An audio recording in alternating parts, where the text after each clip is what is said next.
Hey everybody, welcome to Closet Time. Sorry there was no vlog today. It just automatically went to closet time. The last 2 days I've just felt crappy. Like my head has been so heavy. Not necessarily dizzy, but just heavy and weighted down. And I think I had a little bit of... I wasn't congested or stuffed up or puffy or anything, but it just, when I breathed, it kind of felt cold, which made my head feel cold and heavy. I don't know. So I've just been in bed, because I've been really sleepy too, so I've just been in bed. I feel a little better right now, so I thought I'd hurry up and get in the closet. So the last 2 days all I've done is work on a new shelter blanket for the animal shelter, huh Lola? So this makes, I think, blanket number 8. I still haven't taken the other ones from last summer down to the shelter because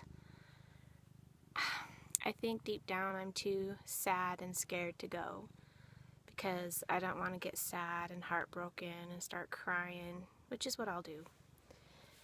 And I don't think Daryl would want to go with me because it'll affect him the same way. And anyway, we'll see. But so I'm just going to keep making them and making them.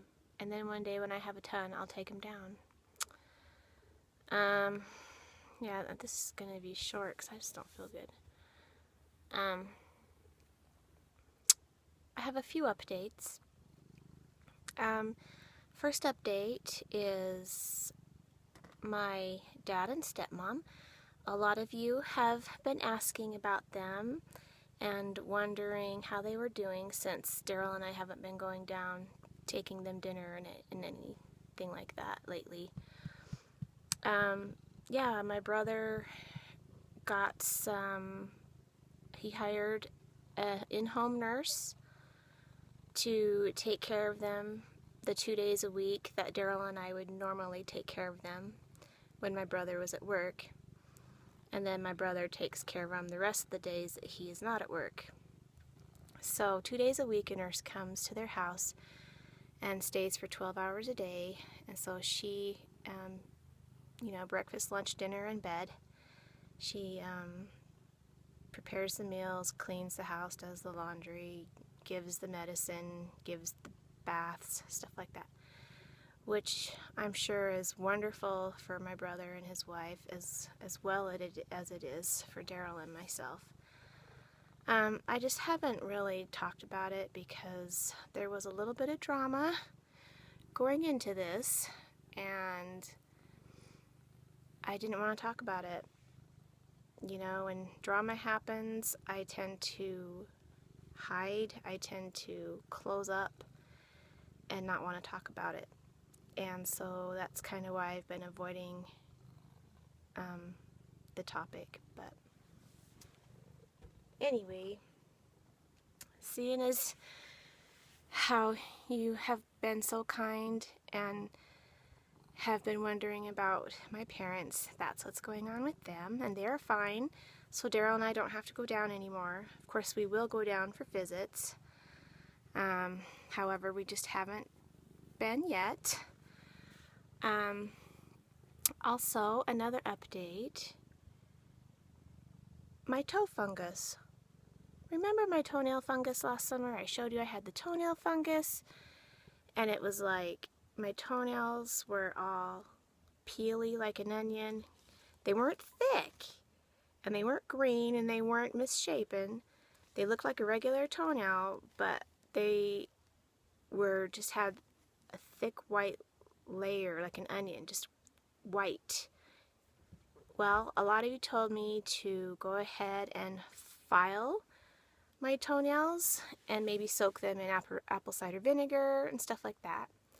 So I took your advice. I just actually would file the tops of my toes with just a nail file. I don't want Daryl to come in and think, what are you talking about toe fungus for? It was just like an emery board, you know, like the sandpaper kind, not the metal file. And so I started doing that last summer. It was probably last July, last August, I started filing my toenails. And with the first filing, I got so much of that extra toenail off.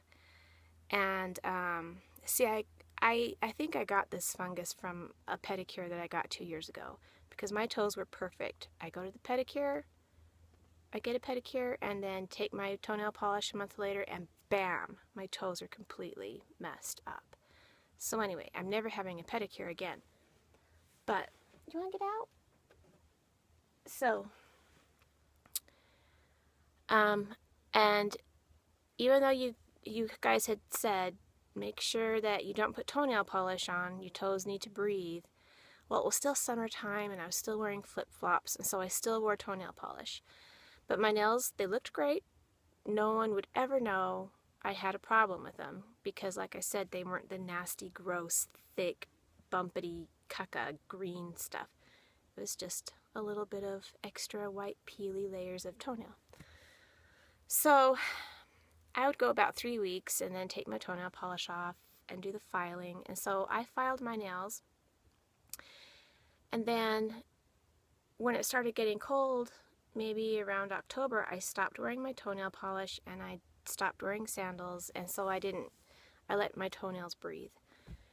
And, you know, every couple of weeks I would file them just really lightly, nothing hard. And Pam, to this day, Pam, pow, wham, that means Pam, my toenails are good. And I know you want to see my toes, right? Okay, there they are.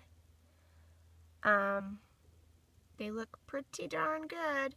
See, they used to be, like from here up, they used to be all peely, scaly, and white. And on these, the tips were all scaly. But my toes look great. And I have you to thank for it. So thank you, everybody, for giving me toenail fungus advice. And then the other update I wanted to tell you about was the other day when I peeled my potatoes. And you know how when I was making the potato salad, well, I was boiling the potatoes for the potato salad. And I put a slit in each potato. You know, I cut them in half and then I put a slit. Well, the slit was supposed to make sure that the skins would just come right off. Well, that didn't happen. I put them in the fridge and peeled them the next day, and because they were cold, the peel had stuck to the potato. So the whole point in doing the slit was worthless. So I'm thinking the idea behind that was to peel the potato while it was still hot / warm, maybe on its way to room temperature. So yeah, cold, I should have known. If it were cold, it was going to stick. So anyway, next time I'll try it. But I don't like to peel potatoes for my potato salad while they're still hot because it's hot, you know, and then they get all waxy looking after they dry and stuff, because I like to just stick them in the fridge and peel them the next day or a few hours later, whatever. So anyway, the little slit trick didn't work, not this time anyway. So maybe next time I'll give it a try. Okay. That's about it. That's about all I've got. Don't have any more updates that I can think of. My mom's going to be sleeping over Thursday night. We're going to go shopping Thursday. And then I'll probably take her home Friday night, which is awesome. And yeah, that's the gist of it for the last couple days. So anyway, I'm going to take off now, so I hope to vlog tomorrow. If I'm still feeling sick, I'm not even going to work in the morning. I'm just going to stay in bed and try to sleep it off. But right now I feel decent. I just have a little bit of a tummy ache, but we'll see. Maybe a good night's sleep will do the trick. So I'm excited to go to bed. Anyway, yeah. So thanks again to my friend Carla for your really beautiful pocket letter. I just love it. I adore it. It's darling, and I appreciate it so much. And it was a really fun thing to open today. So, yeah. All right, everyone. I hope you had a great day. I hope you had a better day than I did. And I hope to see you tomorrow. If not, I'll for sure see you Thursday when Mom and I hang out at the mall and you can party with us. Okay, everyone. I just love ya. Thanks so much for watching and have a wonderful sleepy. Good night, everyone. So thank you, everybody, for giving me toenail fungus advice.